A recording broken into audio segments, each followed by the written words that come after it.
This is A's Cast Live, your comprehensive look at the Oakland Athletics. And the pitch is swung on, hit the right field, hit deep. Whitefield going back at the track, over his head, and over the wall. Do you believe that? And 29 other MLB clubs. Ramirez with a drive to deep right, away back, goal! Go, hey! It's a bomb out there by the Rocks. And boy, oh boy, this third inning is now showtime. It is a Judgian blast. All rise. Here comes the judge. Join us as we take you inside the baseball universe, from humidors to spin rates to game-changing moments. We have you covered. Spend your afternoon with us next from the town, only on A's Cast Live. Here's Chris Townsend. What's happening, everybody? Welcome to another edition of A's Cast Live as we're getting you ready for Game 2 of the 4-game set between the Athletics and the Mariners. And, of course, we're talking all Major League Baseball. And, you know, we recently have had a consultant come in and wants us to change the way we do the show. I'll explain in a second. Scott Miller down in San Diego, Fox Sports, is going to join us at 4:30. He's a longtime national baseball columnist, so we can get into a lot of different topics, including the topic that concerned you when you arrived today at the A's studios. You know, a lot of teams trending well, but a lot of teams trending bad. And the question is if you're going to have trending good teams, don't you have to have trending bad teams? If somebody's going to win a lot of games, somebody's got to lose a lot of games. It's called math. And what was if everybody was around 500, no one's going to win over 100, and no one's going to lose over 100. Parity is what we're looking for in a game. Parity. You don't want super teams, huh? No, I guess not anymore. Remember, it's a bad thing for the NBA. Can't have super teams. Because Warriors were one. How'd that work out? They won how many titles? 4? Well, it's not how to work out for them. How to work out for the league. Yeah, pretty successful for the league. Was it good for the league? I mean, television ratings were pretty good. NBA shut down when Jordan won 6 out of 8 years? No, they were pretty good. Did the league fold when Bird and Magic were playing? No. Good ratings. They survived? Somehow they were able to do it. No. Well, how about Niner fans? Hey, all you Niner fans out there, you remember when it was Cowboys-Niners every year in the early 90s all the way through 95, 96? It was either the Cowboys are winning the Super Bowl or the Niners were. Did the NFL? What happened to the NFL? They survived. They made it? Did baseball make it through the Yankees dominating the late 90s into the early 2000s? Yeah. They made it? Right, we're still playing the game, right? Yeah. All right. We'll talk super teams. We'll find out at 4:30. How about this? Can't wait for this. He's a World Series champion, a Stanford Cardinal. Maybe more importantly, he's an Olympic gold medalist. Do you know that about Eddie Sprague? I think only from when we talked about when he got promoted, I think we talked about it. Ed Sprague is an Olympic. He's got a gold medal. Yeah, World Series titles are great with the Blue Jays. He's got an Olympic gold medal. It's impressive. How many people do you know? Like, you know way more people that have won World Series titles than you do have won Olympic golds. Other ask me personally, say I don't know anyone that has a gold medal. Well, I know Ed Sprague. I'm trying to think. Do I? Yeah, I don't have anybody who is a personal friend who's ever, I even think, competed in the Olympics. Yeah, same. I mean, even growing up in Pittsburgh, we've had like one Olympian, and that's the great Kurt Angle in wrestling. I mean, it's a big deal. It's a big deal to win Olympic gold. I mean, it's a big deal to win any medal, but to win Olympic gold, to have that on your mantle, I mean, what do you think? What do you think would play more? Someone walks into your house and you got your "this is what I did" up on the mantle above your fireplace. What do you think gets the most attention? World Series ring or gold medal? Gold medal, no doubt. Like, it's not. I don't even think it's close. Your guy Paul Goldschmidt just went yard again. By the way, look out for the St. Louis Cardinals. The Cardinals are hot. And when I mean hot, I was looking at earlier today, and I know I'm getting off track because you put a highlight show in front of me, I'm easily distracted. The St. Louis Cardinals, who we all had for dead, dating back to May 7th, when this 15-day stretch began where they've won 11 of 15, the Cardinals lead baseball in runs per game, 7.1, OPS, 848. They also lead the NL in dingers and slugging percentage. So their pitching isn't great, but you know what we're going to do? We're going to slug our way through it. So we will talk to the great Ed Sprague, A's Director of Player Development, coming up here at 5:30, Scott Miller at 4:30. As I said, we've had a consultant come in and look at A's Cast and thinks we don't do the show enough like ESPN. So we have been instructed to be more like ESPN. So we will start the show, but we need to know in what order. Is it LeBron James could retire? It's a big deal. Aaron Rodgers, Jets camp. The OTAs today. Or Tom Brady buying into the Raiders? I mean, what order would we start if we were ESPN? LeBron. You'd have to go LeBron? You have to go and LeBron. Then would you be the troll that then would go, I don't know, maybe LeBron to the Warriors? Yeah, absolutely. I'm trading Kuminga. I'm trading Jordan Poole. The other guy they drafted, Baldwin Jr., and I'm getting up draft picks. I'm getting LeBron to come to the Warriors. Because you want to get Draymond opts in. You want to get older. You want to get older. Bob you want to get way older. Bob Myers' last act as general manager, because contract expires in June. I thought he was gone. Brings in LeBron and then goes. He's gone. He waves bye-bye after he brings in LeBron. Bob Myers is gone, I thought. Not yet. June 30th, I think, is the end of his contract. Warriors Live, 833-625-2278. And how do you think Tom Brady buying into the Raiders will change the silver and black? And from wherever he is, you could say heaven, you may say somewhere else. Well, how does Al Davis feel about this? You're allowing the guy that was a part of the Tuck rule to buy into the franchise? What the hell is going on around here? Yeah, I don't know. Do we forget that? That the guy a part of the guy who's the author of the Tuck rule. Tom Brady, Charles Woodson, 2 Michigan Wolverines. Do you know they went to Michigan? Yes.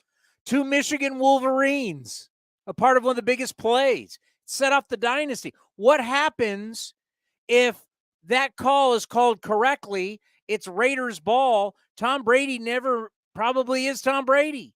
There's no Giselle. There's no Super Bowls. Who knows? He could be a coach back at Sarah High School right now. It changed lives. John Gruden got fired. Maybe John Gruden doesn't get fired. I got he got traded. Oh, he got traded. He got traded to the Bucks. He just got fired. Yeah, he got traded for a couple first-round picks. I mean, think about everything that happened. Then Bill Callahan came in and saved the season. What's the over and under on the Jets? I haven't seen. Win totals. They haven't had those. I don't care. Speaking of getting older, anybody notice? I have the opening day roster because remember I told you I keep the opening day roster in my fancy-dancy Rawlings Heart of the Hide portfolio. I love this thing. 9.5, by the way, on the Jets. It's the same leather that gloves are made from. And I open it up, and I told you I will keep it all year long. The opening day roster. Boy, we're starting to look like the opening day roster again, aren't we? Brownie's back. May's back today. Trevor May is back. We just keep adding 30 plus guys. 30 plus to a roster that is 10 and 39. 30 plus. I don't understand why Mueller goes down. I mean, if you're going to tell me that the best coaching, the best technology, everything that's the best is here, why would you not want him to be here? You want to send him down to Vegas, which is the worst pitching environment maybe in the history of baseball? I mean, the numbers show it. Like, if anything, send him to Midland. Send him to Stockton. Send him anywhere other than AAA. Don't forget our good friends in Lansing. Oh, look, Juan Soto's getting a standing ovation. Oh, God. Soto. They have the numbers in the notes about how bad he's been since he's been a Padre. I send him down to Arizona to work with people. Why? I mean, and the thing that bugs me is it's the oh, well, I can't believe the numbers. I don't care about the numbers. Let him learn here. Let him figure it out here. Let him get his routine. Let him figure out failure and success at the big league level. And if our coaching is so good, shouldn't he be getting better? If our technology is so good, shouldn't he get better? At some point, he would get better. Let him go out there and get his ass kicked. I have no problem with that. I'd rather him get his ass kicked here than go down to Vegas. You're not going to get any. Well, you want to go pitch in Reno? Yeah, go look in your confidence on there. I mean, you want to go to Colorado Springs? I mean, which ballpark do you want him to go pitch Salt at? Lake City. Salt Lake City. Albuquerque. I've been to Salt Lake City, and I know it's elevation and it snows there. I don't know what the elevation is. Albuquerque. El Paso, ball flies there. You know why I know that? You been there? I don't know. UTEP, baby. University of Texas, El Paso. And to play New Mexico State, who was in our conference, you had to fly into El Paso to get to New Mexico State. Oh, okay. I believe the Packers running backs from there. Just literally the wind howls. There's not one. You know what? Probably the only. Hey, can you have him go play for the River Cats? That would be the one place. Even though it gets hot, I'm sure it's getting hot in Sac right now and gets windy in Sac. It's a much better place to pitch. Where's Johnny Dosco when we need him? It's a better place to pitch than anywhere else in that damn league. I don't get it. I do not understand. Jordan Diaz, you sent down. Why? Mueller, why? Well, Mueller needs to go work on something. Have him work on it here. Work on it here. Figure it out here. I saw that, and this isn't something that, I mean, it's out there. Through the first 10 starts, he has the second highest ERA in A's history behind Willie Adams. So what? So, yeah, let him work through it. Who cares? What You're going to let him go to Vegas? And Newsflash. We shouldn't be grinding any numbers right now. Yep, Newsflash. This is just a newsflash. I every day I got to read this crap. You want me to read it? Fine, I'll read it. You want to grind numbers? Here you go. Athletics are looking to avoid joining the 1904 Senators, going 9-41 through 50 decisions. The 1932 Red Sox, 10-40 through 50 decisions, as the only team since 1900 to lose as many as 40 in their first 50 decisions. Because if the A's lose tonight, what's their record going to be? 10-40. 10-40. Is that the numbers you want to talk about? You want me to worry about what? Oakland is on pace right now to lose 129 games with a run differential of 585. You want me to worry about somebody's ERA? I think it's past the – you know what point we're at? We're at the point where Marcus Semien can't field anymore. Semien can't field. You got to get him off the field. You got a post-game show host who's saying, listen, I love the guy. I think he's great. He's good people. But Marcus Semien cannot play at this level. Shortstop. Just can't. And his father was calling that postgame show host, complaining to him. And I said, I understand. Once again, the postgame show is not for family. It's not for the players. It's not for the manager, for the coaches, for families. It's not for you. Don't listen. Listen to music. And I was right. I was that host. I had to put that together. You didn't figure that one out? I was right. And what'd they do? A very smart decision. They brought in Ron Washington and literally broke Marcus Semien down. They tore it down to the studs. They tore him down to the studs, and they rebuilt him into this beautiful palace. But it took everybody's buy-in, especially Marcus. Because Marcus was doing all these like very rudimentary drills that you think non-big league guys who are big leaguers wouldn't do. They broke him down in front of everybody, and because he doesn't have that kind of ego, Marcus didn't care, worked his ass off. Wash held him accountable. Marcus held himself accountable, and they went back to the basics. They broke him down to the studs and built him back up into a beautiful palace. Why can't we do that with Mueller? Why can't we do that with, why can't we do that with other? This is where we're at. The numbers are so bad. Marcus was so bad he couldn't play shortstop anymore unless you did something drastically. Well, that's where this team's at. Unless you're trying to tell me, well, we had some injuries and we had some things not go our way. So here's what we're going to do. We're going to get the band back together because we got most of the roster back. Hey, Trevor May's back and Seth Brown's back. And you know what? Am I really to think that all of a sudden we're going to go on this rip-roaring tear of winning 13 out of 15? Because these guys are back? Probably not. I'm still believing that the young guys play together, the young guys learn together, eventually they win together. And then you see towards July and August, young guys winning 9 of 10 versus a hodgepodge of older players doing that. And who you're going to be looking to, or maybe it's, let's get everybody here. Let's hope. And when you're hoping, that's tough. Let's hope that they all play better and we can move them. But man, that makes for a long 2 months. If you're holding out that all of a sudden Brownie's hitting bombs, Tony Kemp's not hitting 167. All of a sudden, Aledmus Diaz, Jace Peterson, these guys are all balling and you can move them for something. That could be a long 2 months if they don't. If they all don't catch fire together, that could be. Tremaine is $7 million. Wow. Great to have him back, though. Obviously, what he's fighting, depression, anxiety away from the field. Obviously, it's something that affects so many different people, and it's so tough, their fight. But it's great to have him back. But, he's back because he's making $7 million. And at some point, you probably want to move him, which now, God, I don't even know what he'll be worth. Yeah, and hopefully he can pitch well coming back. Daniel Bard came back from the same thing with the Rockies, and he's been pretty solid. He's a great story in himself, being out of baseball for the years and now back and dealing with anxiety and having a good year for a bad Rockies team as well.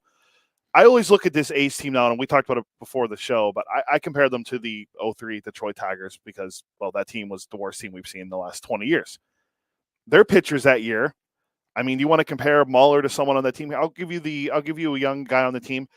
Young 20-year-old Jeremy Bonderman that year went 6-19 with a 5.56 ERA in 28 starts. Former A, Jeremy Bonderman. The best starter on that team that year was Mike Maroth. And when I say best, you're going to be blown away because why I said best. He went 9-21 that year with a 5.73 ERA in 33 starts. 9-21. Oh. But they let these guys pitch through it. Yes. 3 years later, where was Detroit at 3 years later? Yes. They were in the World Series. You got to just let if you're going to rebuild. You can't rebuild with a bunch of guys when your young guys are 28. Because what's changed since opening day, since I looked down at this opening day roster? What's changed is Ruiz is in center field, and he's going to be there every day. Now what? How do you construct a lineup? I haven't. You know what? Let's just see. I have it right here. Well, I don't have it. So what does it do me any good? I was going to read it off. Does it do me any good that you got it? By the way, your Yankees are losing early. My Yankees. Yeah, Yankees. The Jeter, the captain. That's my captain. Oh, Aaron Judge. We're going to see this highlight all day now. All right, who's DHing tonight? Oh, Langley. All right, so they gave. They're not going to fully go into it yet, but you can already see the problem. Ramon Laureano's got to play, right? Correct. And Brent Rooker, since he's had a start, look at Ramon Laureano is hitting 203 and he's hitting third. Come on. Seriously? You're rolling at a dude hitting 203, hitting third. Fourth, you've got Aguilar hitting 235. A journeyman, at best, catcher, Perez, who hadn't played since 2018? Yeah, 18. Hitting fifth. Aledmus Diaz playing second base, batting $183. At some point, you're going to have a lineup that's going to have Aguilera, Ramon Laureano, and Seth Brown. Because you can't take Ruiz out. Yeah. And Rooker has earned his time. I mean, Rooker, I know we look at Rooker as a young guy, but he's not. He's 28. He's young in baseball games, but he's not young when it comes to age. He's 28. I mean, sending Jordan Diaz down and sending Muller down, you just got considerably older in what we're calling a rebuild. Now, front office hasn't called it a rebuild. We're calling it a rebuild. And it's just, man, I mean, other than Nick Allen and Este Uriz, Langoliers, I mean, you got 3 young players. That's it. In your entire lineup. And your entire lineup of a 10-39 team who's on pace to lose 129 games, you've got 2 young players. I go through. What is Langoliers? 25 maybe now. Langoliers is... He's 25. Yeah. So he's 25, and he's a college guy. College guys tend to be a little bit more mature, coming out of college, ready to rock. So you got 3, you could say 3 young guys and 6 older guys. Do you want a stat that might maybe make you happy? Ray Jensen sent me this last night, the Karate Kid. He goes, "What is he going to tell me about his dojo?" No, weird stat I found. The A's lead all of Major League Baseball in defensive runs saved in left field with 7. There's a positive. Brett Rooker playing left field today. He has 1 defensive run saved this year. J.J. Bleday's helped that out. Bleday has 3 and Connor Capel. By the way, is J.J. Bleday in the lineup today? No, lefty on the mound. Marco Gonzalez. I mean, the pitching numbers are starting to get downright scary. I mean, so if you look at walks, the A's pitching staff has walked 241 batters. The next closest number, team number 29 on this list. You have any idea what the number is? Probably like 140. Well, that's not that. I mean, that'd be 100. No, 170. 189. 241, 189. They're on pace for 797 walks. They've given up 83 home runs.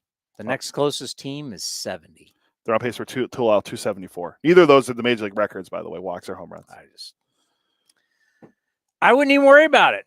Like, at this point, why worry about it? You should just go full bore into let the young guys figure it out and let your coaches make them better. That's what this coaching staff has to do. This is a teaching year. How are you making this club better? Like Ruiz, hitting 367.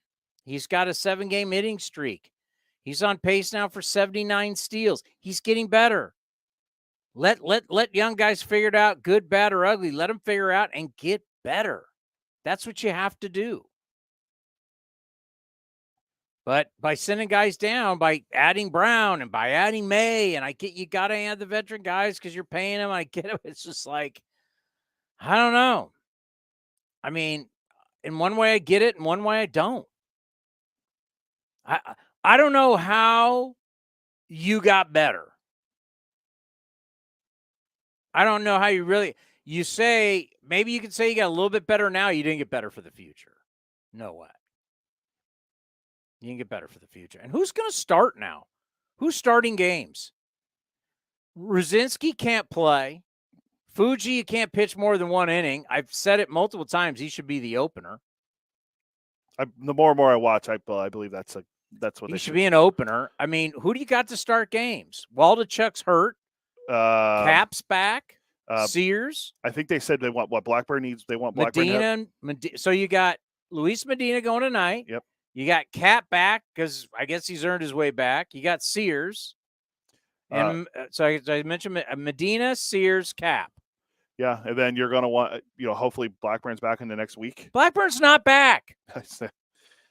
Yeah, the fingernail. Who's starting games?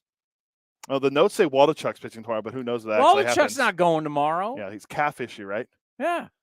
Who's starting games? Maybe we do go opener. Adrian Martinez. Okay, there's 4. You got a 7 day rotation thing going these days. Who's starting games? You have to find someone from Vegas to call up. I don't know who else is even down. Who we can even call it from Vegas. Who else is down there? It's a starter. That's my point. If you got to look it up, that tells you all you need to know.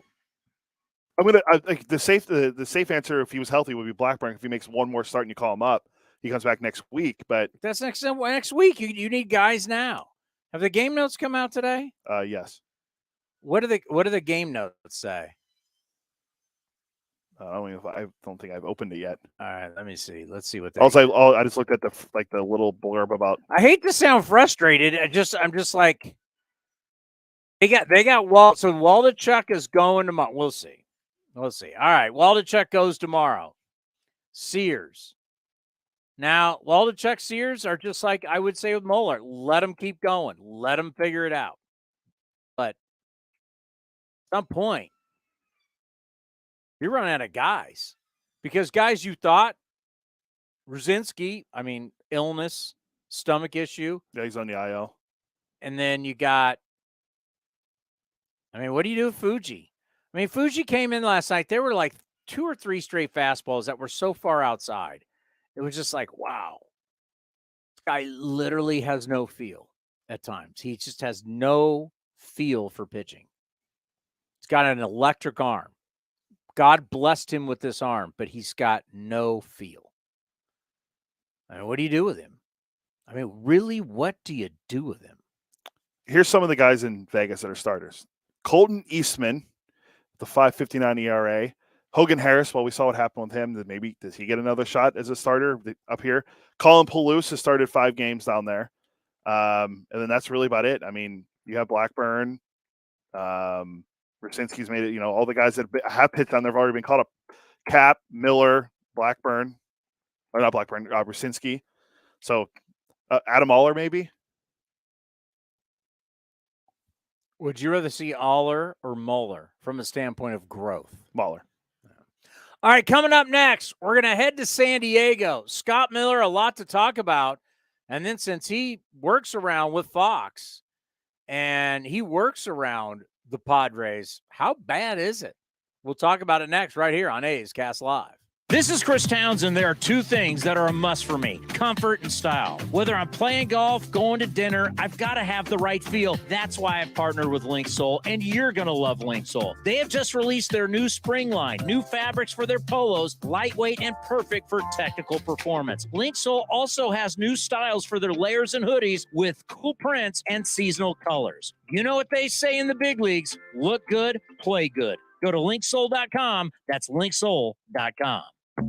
Chevron with Techron has unbeatable engine cleaning power, and it gives you unbeatable mileage for all kinds of unbeatable destinations, like time in the sun at the beach, or time in the sun riding roller coasters, or a day in the sun hiking mountains.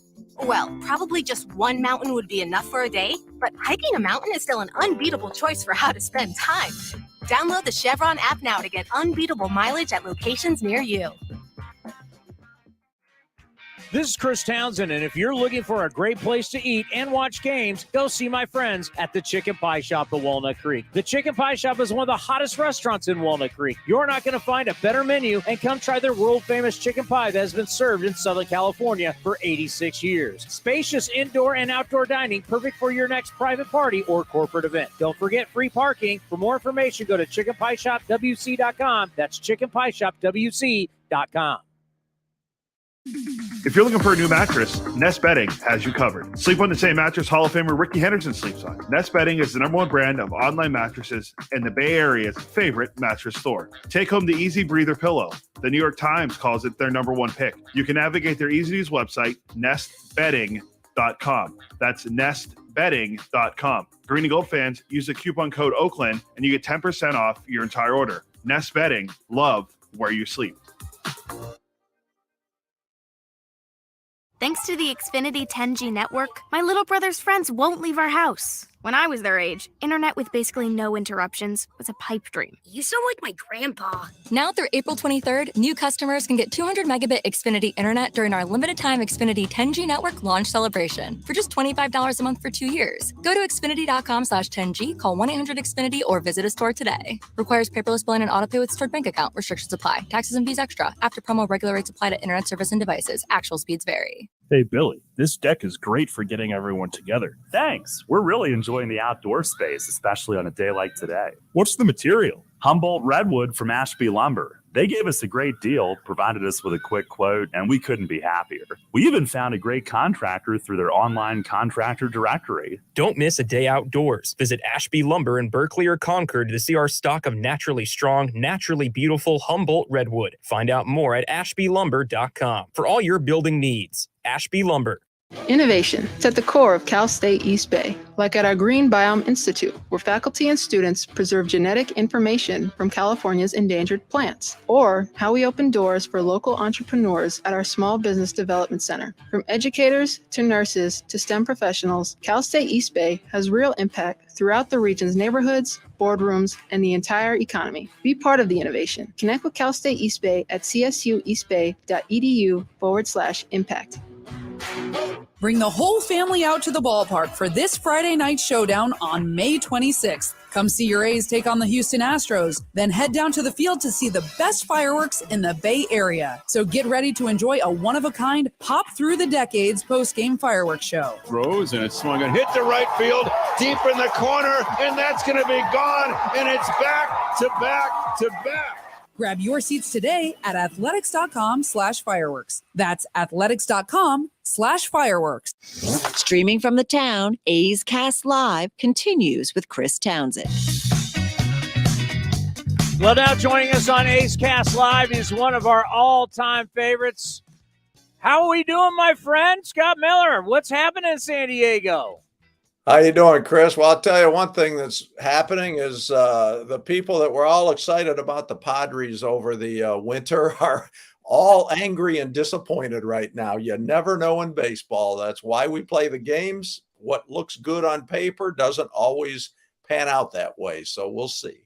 Yeah, I mean, as you know, Bob Melvin was with us for many years, and I did the Bob Melvin show for a long, long time. He's a dear friend, and got to hang out with him at spring training, and, you know, he let us know that things aren't as great as people think, and he was telling me, like, you're not going to believe it, but Peter Seidler, the owner, has already talked about a parade route for the World Series being sea and land and all the different things. And guys are switching positions. They're not happy. And I'm like the whole time listening to this going, Bob, you guys have just committed $863 million to extensions and free agents. I mean, it has potential to be a sports disaster in San Diego. And I don't think a lot of people understand that.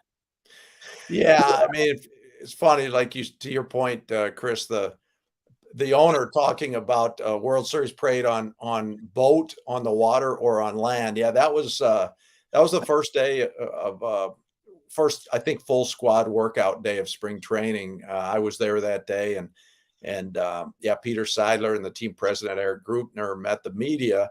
You know, it's kind of the traditional first meeting of the media, and he was getting asked a lot of questions about sustainability and can at this payroll, can a smaller market like San Diego sustain things? And, Seidler said, he said, I'm getting a little worn out on that word. He said, let's talk about other things. Let's talk about, is our World Series going to be on parade on land or on water? And they were getting a little ahead of themselves. Now, that said, look, it's still way early in the season. I know we're whatever we are, 25% in, and things can certainly turn around. I do think there are a couple of reasons for the Padres' slow start. They had a bunch of guys in the World Baseball Classic, Yu Darvish included, and he didn't get as much work this spring as planned. So he was a little bit of a slow starter. Joe Musgrove dropped a weight on his toe and broke his toe in the spring, and he didn't make his start until toward the end of April. So their pitching was a little slow to begin, and then hitting, their offense has been AWOL. They're not hitting with guys in scoring position. Now, Manny Machado is on the injured list now with a hairline fracture in a hand.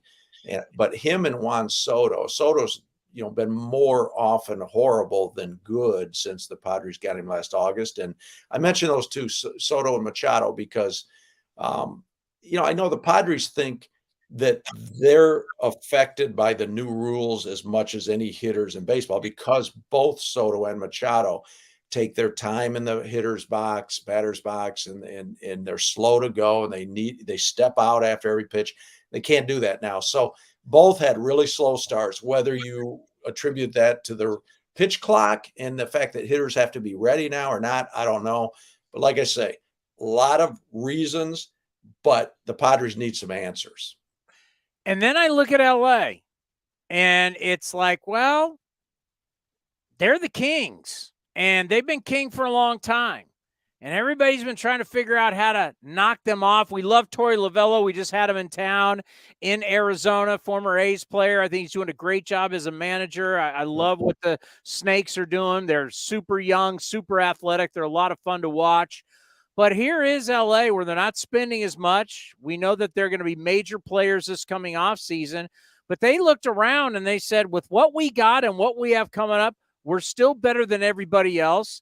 I remember being in San Diego at the winter meetings. Not a lot of people believe that. I think people are starting to believe it now. Just what's your take on the Dodgers and where they are? And a very interesting series against the Braves right now. Yeah, they are. They are. And they're coming out of St. Louis too. There are a couple, there's the Yankees that are in St. Louis, but yeah, the Dodgers and Braves are a big one.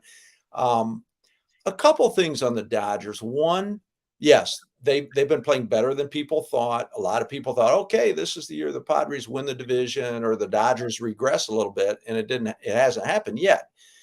A couple things. One, I think the next 3 weeks or so, if you take the season in smaller segments, the next 2, 3, 4 weeks are going to be big for the Dodgers, because Julio Urias just got battered in his last start. He's on the injured list with a hamstring issue. Clayton Kershaw, the last 2 outings, has not been as good. He's admitted to feeling a little bit of fatigue. So their rotation right now is down, and they're patching it together. That's why I say I think the next 2 or 3 weeks are going to be big. They're going to be without Urias for 10 days or so. So they'll go a couple turns through the rotation without him. So we'll see. But, by and large, way better than expected. And I'll tell you, they still have the stars too. Oh, by the way, Mookie Betts, Freddie Freeman, guys like that. Max Muncy has been hitting really well this year. The Dodgers, even though they cut their payroll, they had the highest payroll in the majors last year. And they didn't re-sign Trey Turner, and they kind of reeled things in. And I think they're 5th in the majors now. So they're still spending money, but they're down about $50 million from last year. But that said, what the Dodgers do, you talk about cultures with a team. What the Dodgers, they know how to win. And this whole group, they've won for years. They know how to do it. They expect to do it. That's, to me, the biggest difference right now between them and the Padres.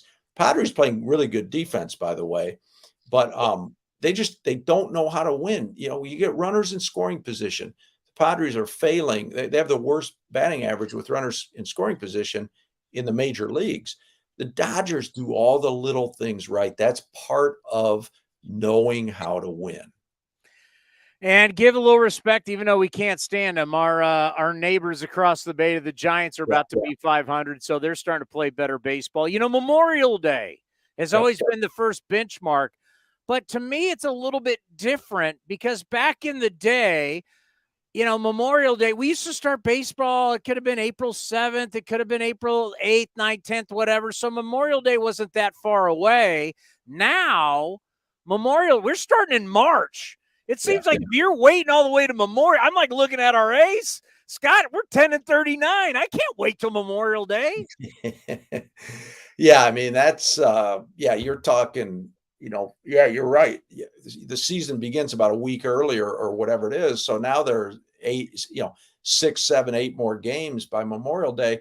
As you mentioned, the A's are 10-39. they're playing game number 50 tonight.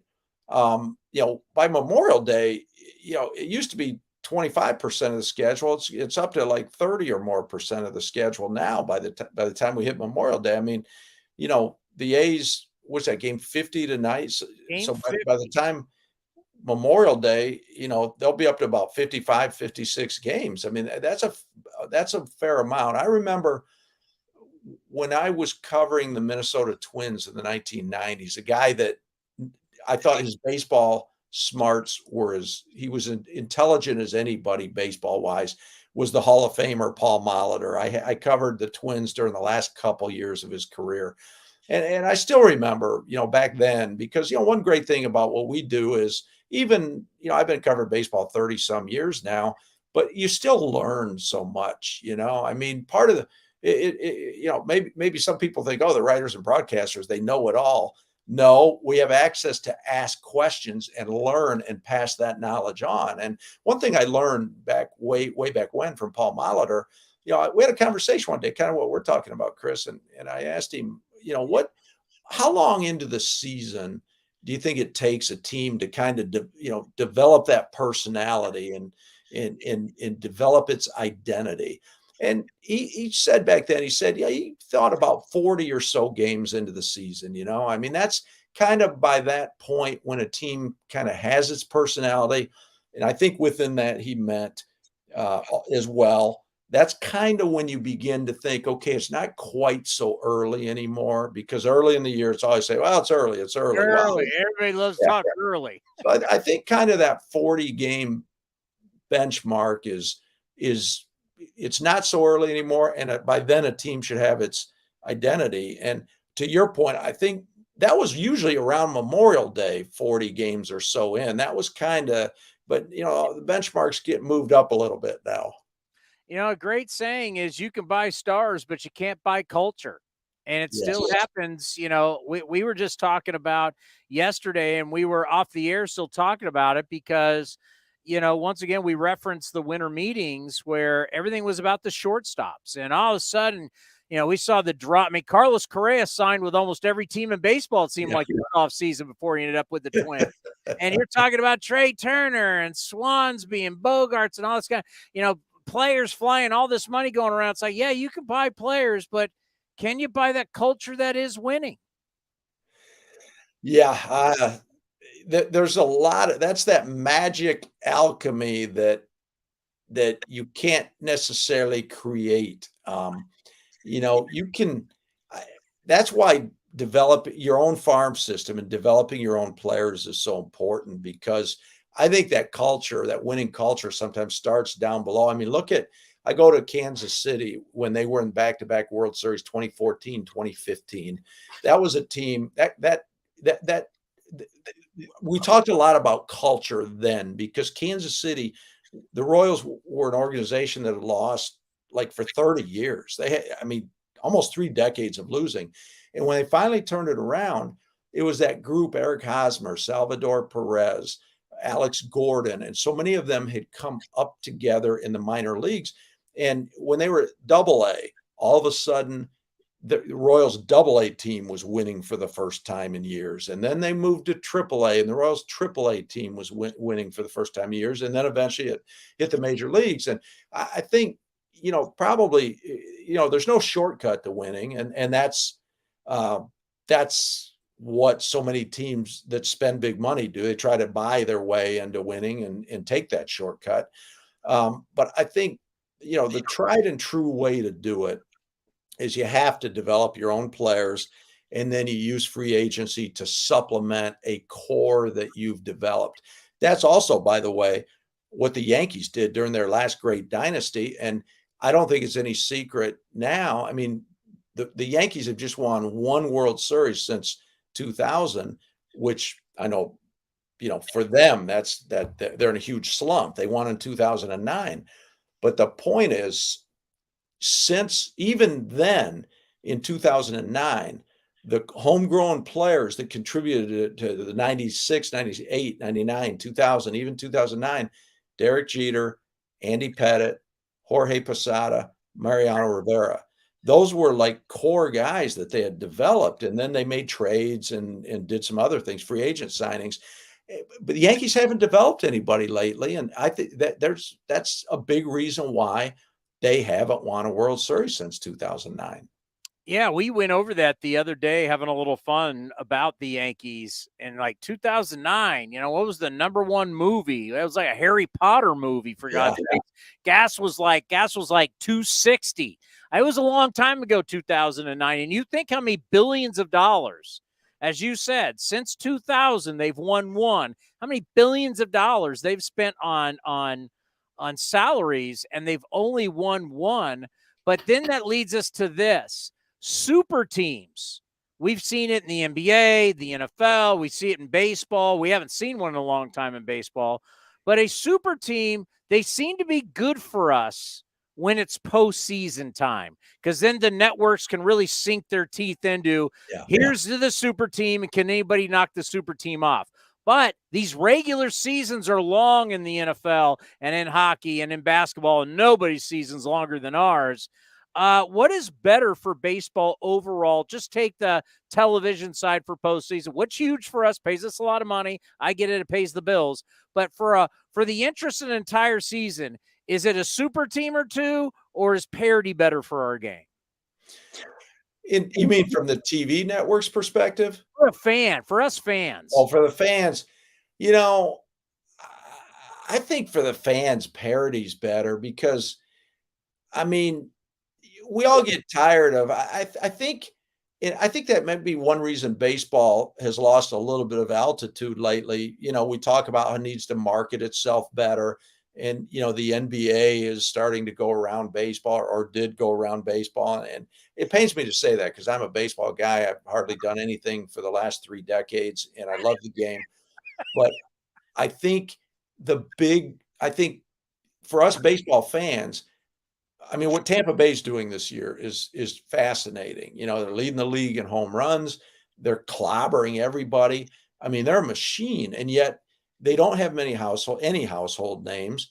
I think for fans, it keeps things interesting when different teams win, but that's horrible for TV, right? Tampa Bay is not going to draw hardly anything in terms of ratings for television. I know, from the television side, it's always better, the whole David Goliath thing. And I think back to in the early 2000s, when the Yankees had it going and the A's were good in the Mulder, Hudson, Zito days. And, it was intriguing. Can the A's knock off the Yankees? And that right there is like pure gold for television when you got a team like the Yankees and then a scraggly team, of upstarts that look like maybe they can topple Goliath. And, I think back to those days. I know it's a long time ago now. I date myself by saying it, but I still remember. We get the bobblehead for you right here, the Hudson, Mulder, and Zito. There you go. I guarantee there's a lot of A's fans that are with you. They'd love to go back to that era. Yeah. I was in the Coliseum, the Derek Jeter flip play that night. I know that's a painful memory for athletics fans. Because how about we go back to the 70s and Raleigh Fingers and Vida Blue and Catfish Hunter, Reggie and the boys winning 3 straight? And I'm glad you brought that up, because now if I can take just a minute to say, God bless Vida Blue, rest in peace. What a great pitcher, what a colorful part of baseball history he and the rest of those Charlie Finley A's participated in. Another quick story is going to date myself. I was a kid, like 4th grade, I think it was 4th grade. And I go back to when Vida Blue pitched the clincher in Tiger Stadium in 1972, Game 5 of the ALCS. Had to come out of the pen. What's that? Had to come out of the pen in that game. John Blue Moon Odom started, got sick, and Vida Blue came out of the pen. Yeah. And that was in the days. That was, even though it was a deciding Game 5 winner to the World Series, it was a afternoon game, or Michigan time. And that day I grew up in a town about half an hour south of Detroit. Grew up a Tigers fan. I think I was 4th grade then in 1972, and I still remember just begging my parents, let me stay home from school. This is like, if the Tigers win, they're going to the World Series, and they did. My parents wrote me a note. I stayed home from school to watch that, and then Vida Blue came on, and and crushed us in Michigan. But again, just the memories of that, I mean, I remember being crushed as a kid, but you look back on it from today, and I mean, those characters like Vida Blue, I mean, that's part of why we all love the game, guys like him. Yeah, we recently honored the 1973 team, and I actually did, which technically would be Vida Blue's last official interview that we had him here on A's Cast Live. And, and as I was interviewing Reggie Jackson, and they brought Vida in a wheelchair. And if you could have seen the embrace and just the friendship and the love between Reggie and Vida, because they hadn't seen each other in a long time. Yeah. A lot of those guys, they knew Vida was sick. They didn't realize it was the last time they were going to see him. And we try and say all the time that, get out for these special days when we honor 72, last year, 73, next year will be 74, because whether it's losing Sal Bando, Ray Fosse, our beloved Ray Fosse, we just lost, Vida Blue, these guys are truly 3 straight World Series they won. I mean, we're losing. When you're looking at one of the greatest dynasties, only the A's and the Yankees are the 2 franchises that have won at least 3 in a row before. This was a group that was so amazing. The stories are unreal. We're losing these guys, but they're truly one of the greatest groups and cores of players we've ever seen in our game. They are. I mean, no doubt. And, you're right. You're so right about get out and see these guys and enjoy them while we still have them.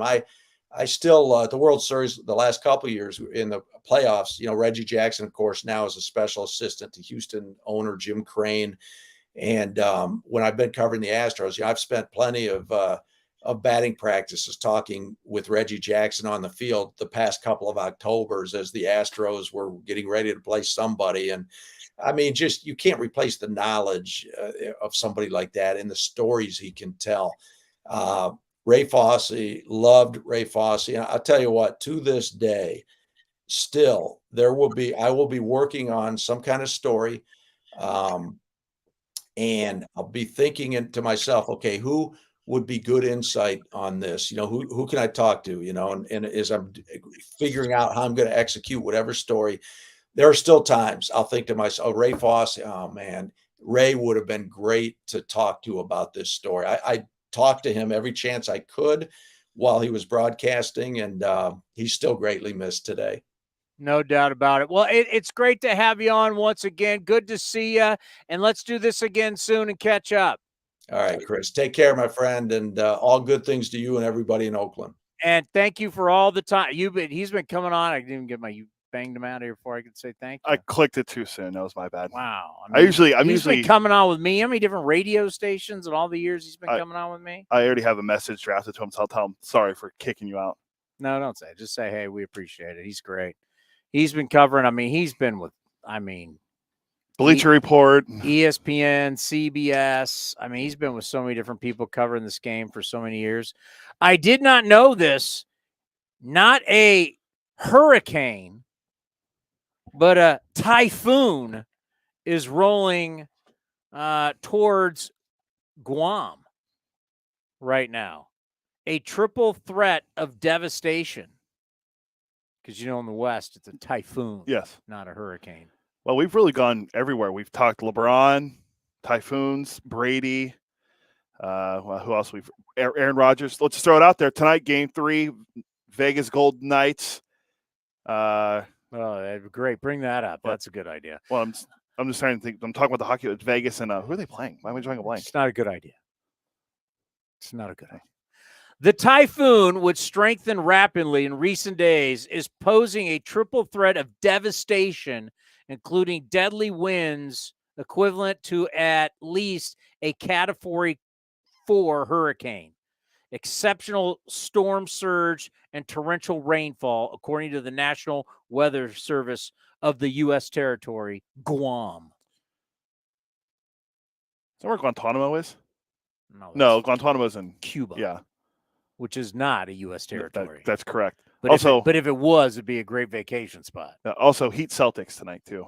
Game 4. It could be 2 sweeps in the NBA Conference Finals. The NBA Finals doesn't start till June 1st. By the way, when the mob was running Cuba, everybody used to vacation over there and go to casinos and play golf because it was in the Caribbean and everybody was having a good time. You You remember back in those days? I'm going to say no because I don't think I was even born. Neither was I. But at one point, they've made movies about it. Cuba was a rocking place back in the day. You know how close it. You realize how close that little boop flight would be. Yes, but I haven't been Caribbean. I have not been to Cuba. Casinos. You don't like golf and casinos? Well, I don't golf and I don't gamble, so. You ever been to the Caribbean? I have not. You haven't been? No. The first place I left internationally that wasn't. Did my honeymoon. The only place I've ever left internationally that wasn't to Mexico is when I went to Iceland last year. In Ireland. We're supposed to go to Greece this year for my sister-in-law's 30th birthday, but still. That'd be a hell of a trip. Yeah, I mean, but. You're not going? I don't know. It's right towards the end of the baseball season. Wow. I feel like what Jay Lethal. Jay Lethal. Wow. Yeah, you took honeymoon last year at the end of the baseball season. Now what are you, Dora the Explorer? No, this is actually like literally. Is that going back, kids? Dora the Explorer. I'm trying to go to the younger demographic. It's actually like October, like the last, like it'd be like our last. You know what? I'm going to approve your trip right now. You can go in October. You know what? That's the kind of guy I am. I will approve your vacation right now, live on the air, that in October, you can go on a vacation. I appreciate that. Your guy, Garrett Cole, I mean, sticky stuff must not be helping him today. He's reacting to highlights that are running. Yeah, it's 3-0 Orioles that you can't see. Yeah, 3-0 Orioles. Yeah, I think we all could take a vacation in October. Yeah. See, normally you can't take a vacation in October. He got away with it last year because it was his honeymoon. But you cannot take a vacation in baseball September, October, end of the year, and in playoffs. Can't do it. This year, I think you're safe. Yeah, last year I think we were good last year. I don't know. Brownie's back and so is May. Maybe we turn it around. Well, they're 10-39, so they got to go on an incredible 39. Well, we got the veterans back. You need that veteran presence. When you got veterans are leaders. Veterans help you win. You know, just what I just said. Let's get older. What I just said is crazy. They'd have to go 39-10 to be 500 right now over the next 49 games. Hey, it's fine. Could happen. Got veterans back. Dodgers won 43-7 a few years ago. Got the veterans back. That's what. Hey, you got to get that veteran leadership in that clubhouse, as they like to say. Veteran leadership. Well, as we you know who's important today is Ed Sprague. Not only is Ed Sprague an Olympic champion, World Series hero, Stanford great, and his family was a part of what minor league franchise for years.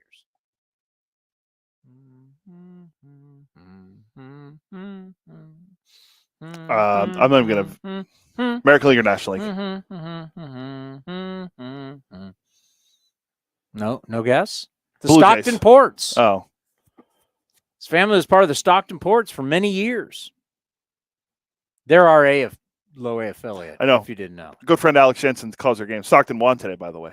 Big win for Stockton. Ed Sprague's got to tell us, who's coming, man? Who's coming?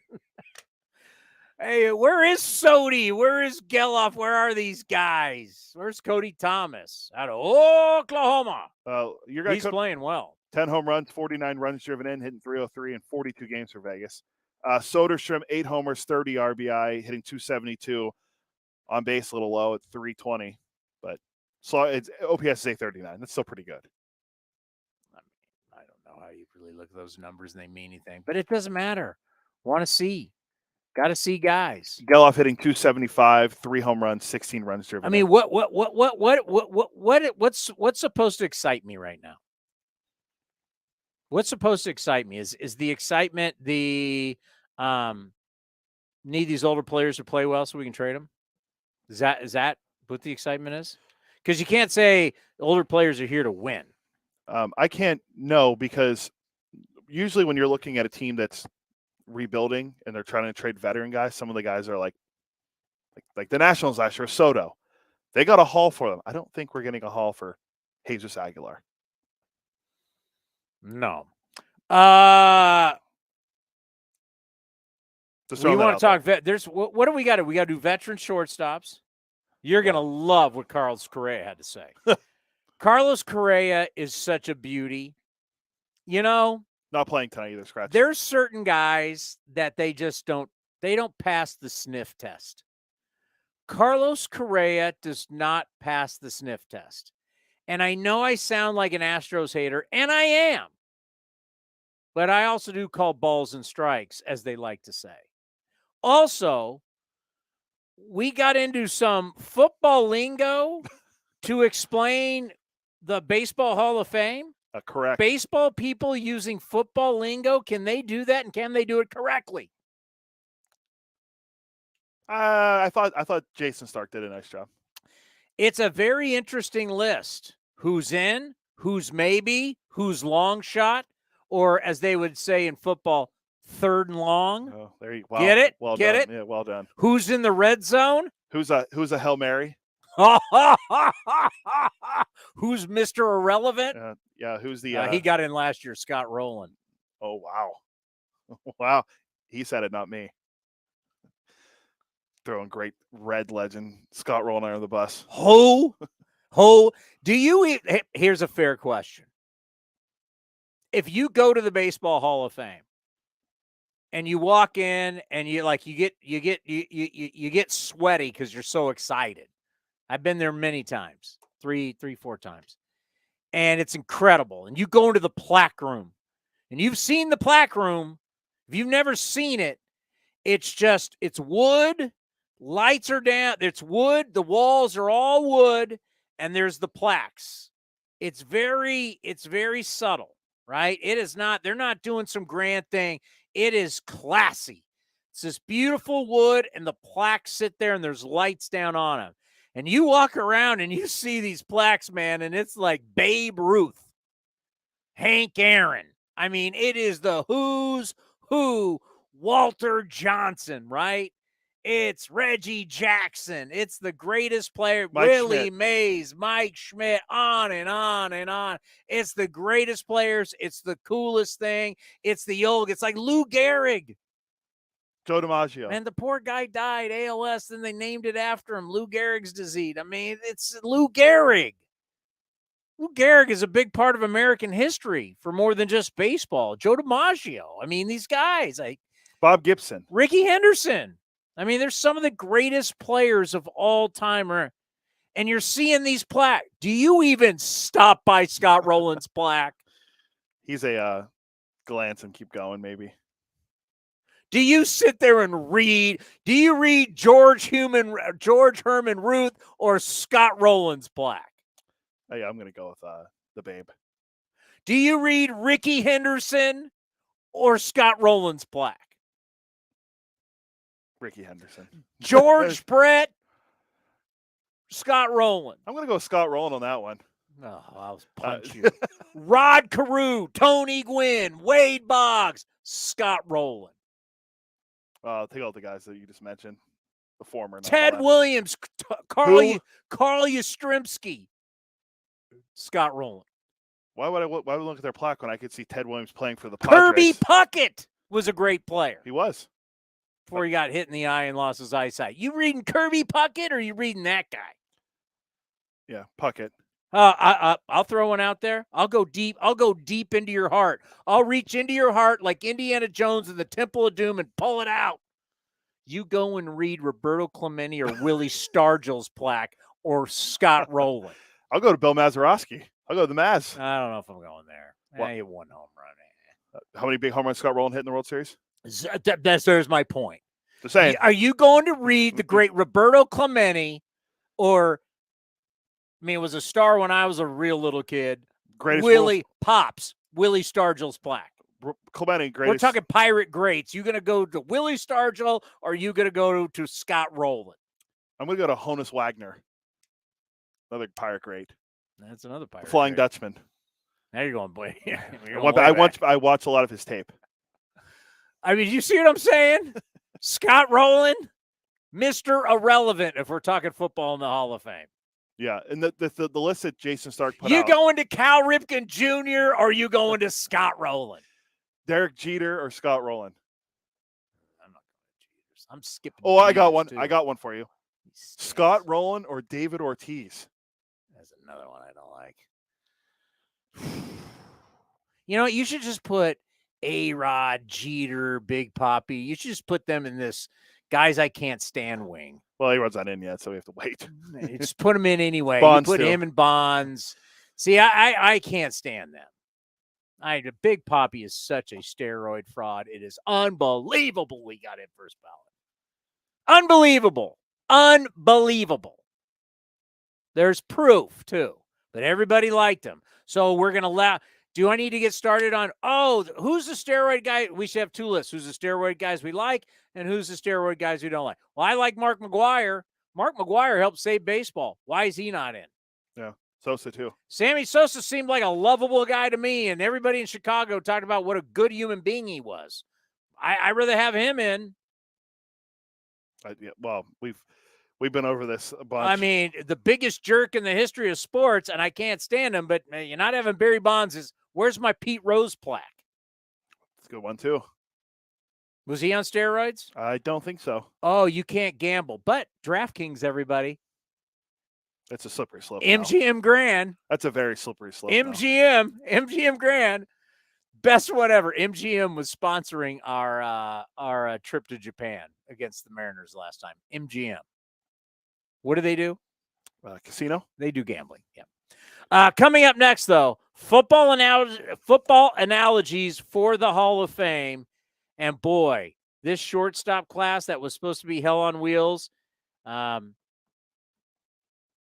not getting the sniff test, folks. They're not passing it, and neither is Carlos Correa. Wait till you hear what Carlos Correa had to say next right here on A's Cast Live.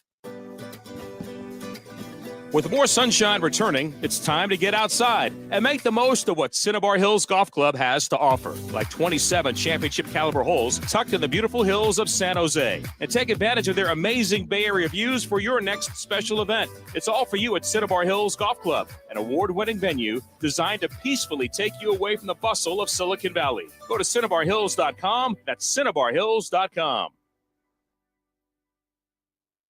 This is Chris Townsend. There are two things that are a must for me: comfort and style. Whether I'm playing golf, going to dinner, I've got to have the right feel. That's why I've partnered with Linksole, and you're going to love Linksole. They have just released their new spring line, new fabrics for their polos, lightweight and perfect for technical performance. Linksole also has new styles for their layers and hoodies with cool prints and seasonal colors. You know what they say in the big leagues: look good, play good. Go to linksole.com. That's linksole.com. If you're looking for a great place to eat and watch games, go see our friends at the Chicken Pie Shop of Walnut Creek. The Chicken Pie Shop is one of the hottest restaurants in Walnut Creek. You're not going to find a better menu, and come try their world-famous chicken pie that has been served in Southern California for 86 years. Spacious indoor and outdoor dining, perfect for your next private party or corporate event. Don't forget free parking. For more information, go to chickenpieshopwc.com. That's chickenpieshopwc.com. Chevron with Techron has unbeatable engine cleaning power, and it gives you unbeatable mileage for all kinds of unbeatable destinations, like time in the sun at the beach, or time in the sun riding roller coasters, or a day in the sun hiking mountains. Well, probably just one mountain would be enough for a day, but hiking a mountain is still an unbeatable choice for how to spend time. Download the Chevron app now to get unbeatable mileage at locations near you. And the underdogs Oakland Athletics win their first championship since they were in Philadelphia in 1930. Hi, I'm Raleigh Fingers, Hall of Famer, three-time World Series champion with the Oakland A's and World Series MVP. Winning takes teamwork, skill, and heart. So when you need an ace for a personal injury lawyer that will win you the game, go with the winning team. Call Venardi Zerata at 833-VZ for me, or go to vzlawfirm.com. Venardi Serrata, the official injury law firm of the Oakland A's. Like sports, business is about winning. Championship decisions are business decisions based on what it takes to help your company win. And that's why there's UBO Business Services, specializing in helping you win every day by streamlining workflows, managing documents, and providing the best-in-class office technology. Make your championship decision with UBO Business Services. Visit them at ubeo.com. That's ubeo.com. Ace fans need Friday night plans? Well, we got you covered. Get 4 tickets and parking for any Friday night game starting at just $49 with the Friday 4-pack presented by Chevrolet. Save big and enjoy great matchups, post-game fireworks and drone shows, giveaways, and more this 2023 season. And he drills one to right, way back, and no doubt. And that quickly, the A's have taken the lead. Second deck. Friday night tickets are available at athletics.com/value. That's athletics.com/value. If you're looking for the latest green and gold gear for the 2023 season, then look no further than athletics.com/shop for your officially licensed gear. That's athletics.com/shop. Innovation is at the core of Cal State East Bay, like at our Green Biome Institute, where faculty and students preserve genetic information from California's endangered plants, or how we open doors for local entrepreneurs at our Small Business Development Center. From educators to nurses to STEM professionals, Cal State East Bay has real impact throughout the region's neighborhoods, boardrooms, and the entire economy. Be part of the innovation. Connect with Cal State East Bay at csueastbay.edu/impact. Is convenience a state of mind or a real thing? At Extra Mile, it's a real thing, and it's in everything they do. The stores are spacious, organized, clean, and well lit, so you can get in quickly, get what you need, and keep going. It's just what you'd expect from a place serving up the hot and fresh food and snacks you love. So treat you right, and check out Extra Mile's fresh take on the convenience store experience. Extra Mile convenience stores at select Chevron and Texaco locations. If you're looking for a new mattress, Nest Bedding has you covered. Sleep on the same mattress Hall of Famer Ricky Henderson sleeps on. Nest Bedding is the #1 brand of online mattresses and the Bay Area's favorite mattress store. Take home the Easy Breather pillow. The New York Times calls it their #1 pick. You can navigate their easy-to-use website, nestbedding.com. That's nestbedding.com. Green and Gold fans, use the coupon code Oakland and you get 10% off your entire order. Nest Bedding, love where you sleep. Bring the whole family out to the ballpark for a Friday night showdown on May 26th as we take on the Houston Astros. Then enjoy a one-of-a-kind pop through the decades post-game fireworks show. Grab your seats today at athletics.com/fireworks. Streaming from the East Bay, A's Cast Live continues with Chris Townsend.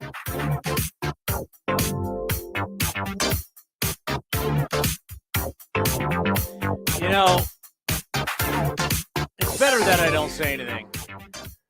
God. I got asked for tickets on Friday. It's like, yeah, you can. I got tickets. We got tickets. Yeah, my wife asked my wife's nursing friend, who is not in Cancun, one of the few individuals who didn't make it on the girls' trip to Cancun for work, asked me for tickets as well. So yeah, we can get you tickets. I don't need to go to the data for this.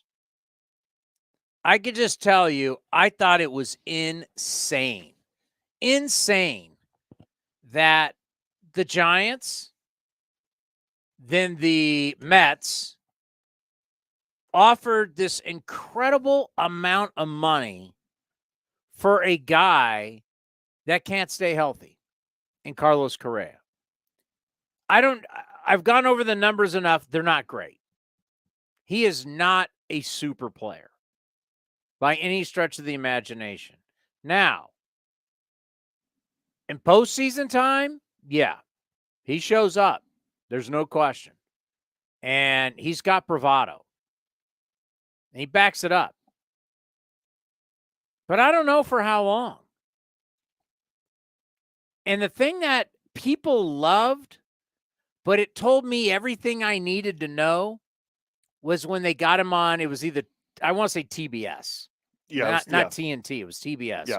One of the Turner stations. It was TBS because they carry the baseball, the postseason games. And they were talking about, with him as he was on set, they're talking about how he helps younger players now.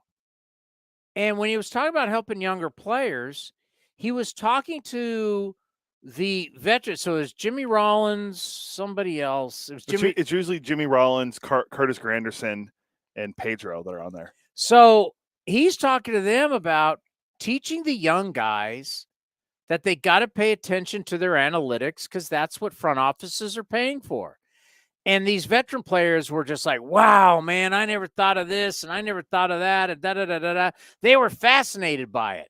And he's like, yeah, I tell these young guys, this is what you need to concentrate on because this is how you're going to get paid.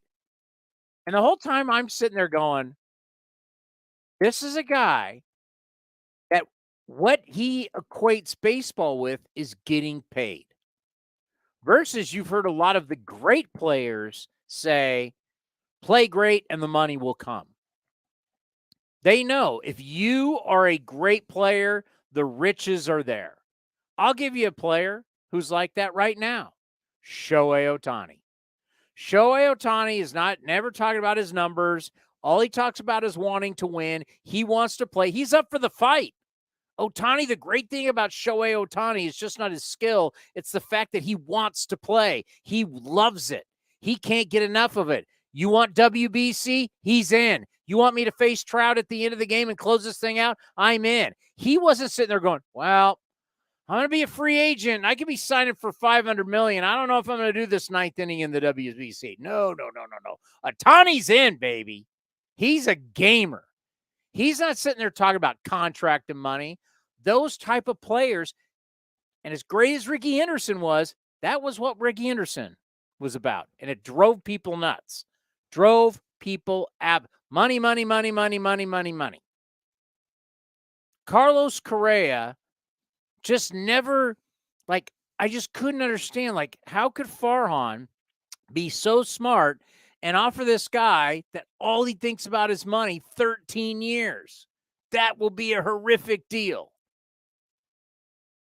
To me, Carlos Correa has never passed the sniff test because it's always about money. Okay, so guess who's in town in Minnesota? Who's in town? Who's playing the Minnesota? Who's playing the Twinkies? That'd be in the Twin Cities. That'd be the San Francisco Giants. So all the conversations come up again about the contract and about the leg and all this kind of stuff. Carlos Correa, by the way, not in the lineup again tonight. Left heel, not tied to his right ankle, but left heel. Amazing how much time he misses. He had this to say about the 13-year contract that he was going to get from the San Francisco Giants, which, by the way, is still one of the, I was the MC for that banquet, the Santa Clara Hot Stove, and a bunch of Giants people were there. I had the picture on my phone, and it was Carlos Correa in a Giants uniform with the the Christmas lights necklace, and it was the Giants ticket package around him, the Christmas deal. I was like, hey, does this package still work? Can I still get this deal? And I did the too soon. And the crowd's like, ooh. I remember when that deal fell through. I was in Boise for San Jose State and Boise and Idaho, Eastern Michigan, and I got that pop up on my phone like, oh, he's not signing with the Giants. Oh, interesting. So here's what Correa had to say, and I'm reading the quote. It just makes me realize that I might not have wanted to play all 13 years because at some point I want to be a full-time father and I want to be present for my kid. Looking back at it now, me and my wife, we think it worked out for the best. Now I can make the decision after 6 years if I want to keep playing or not. Whenever I'm ready to be a full-time father and put baseball behind me, I can do whatever I want to. I don't have a contract holding me back for that long amount of time. This is the guy that you offered over $300 million to be the face of your franchise. And I said, you are out of your mind. And here we are. When did that thing break down? December? It was December, yeah. January, February, March, April, May. 5 months after the 13-year, $300 and whatever million deal. 5 months later, he's like, whew, thank God I didn't sign that because I don't even know if I wanted to play all 13 years. What? I'm happy. He wants to be a father. Well, you know what? I'm a father. I can speak to this. your kids as they get older, they go to school. Yeah, you can be a part. You could still do stuff and be a part of their lives. I have a feeling Carlos Correa will probably still be playing after that time. I love when people use family. Like when Mike Hampton signed with the Colorado Rockies for all that money. He liked the school districts for his family. Trust me, we don't buy that at all. We're not buying that you're the greatest family man in the world. I'm not buying it. But how about that? Just think about that. When the next time you think it's great to sign somebody to an 11-year deal, a 12-year deal, a 13-year deal, because at this point, the only 13-year deal how long was John Carlos? I think his was 13 also with a Harper's 13. I know Harper's is 13. What's John Carlos? Let's see. Which has been a disaster. It's been an absolute disaster contract. 13 for 325. 13. So you had Carlos Correa, who 5 months after this deal falls through says, whew, thank God I didn't sign that. Because I don't know if I would want to play that long. Because when Scott Boras was selling the deal and the Giants had signed that deal, guess what? They talked about this guy wants to be the face of the franchise for all these years. No, he didn't. 5 months later, he's glad he didn't do it. Yeah, very surprising to hear that. There was another quote that I But doesn't that show you who this guy's character is, and also show you why you should never sign one of these deals with one of these guys? Yeah, I mean the shortstop. Man, the shortstop. You've won Correa's numbers too, by the way, on the year. I do. He's hitting 213, 6 home runs, 24 runs driven in, and 699 OPS. He has a 0.3 WAR on the year. That for 13 years. 13 years. Since they took the 6 for 200. To my Giant friends, I'll offer an olive branch. I told you won this deal. I told Giant fans, you're going to be thankful you never had this deal signed. It was an awful deal. It's another reasons why it is another, unfortunately, if you want to check pros and cons of the Farhan regime there in San Francisco, this is another con. The fact that you couldn't land Judge and you went all in on Judge, and really you finished third in the Judge sweepstakes. Actually, San Diego was closer to signing him than you. We lived it. He flew into San Diego for Monday Night Football, Aaron Judge, and Aaron Judge was talking with them. He flew into San Diego to the winter meetings. Everybody thought it was to talk with the Giants. Nope. It was to talk with the San Diego Padres. Yeah. And you finished third there. Then you turn around and you're going to offer Correa 13 years. And now here we're sitting here 5 months later, and Correa's thankfully didn't sign it because he doesn't know how long he wanted to play. Back then, him and Scott Boras were singing 13 years is going to be great. He's going to be the face of your franchise for 13 years. I know Farhan and what they've done in San Francisco. That's just another knock. I mean, I can't even believe he's admitting to this. Yeah, I saw another quote out there too, that he's blaming the offseason on his slow start too, the failed physicals and the contracts with the Giants and Mets. That's why he's hitting 213 on the year and out of the lineup today. Interesting.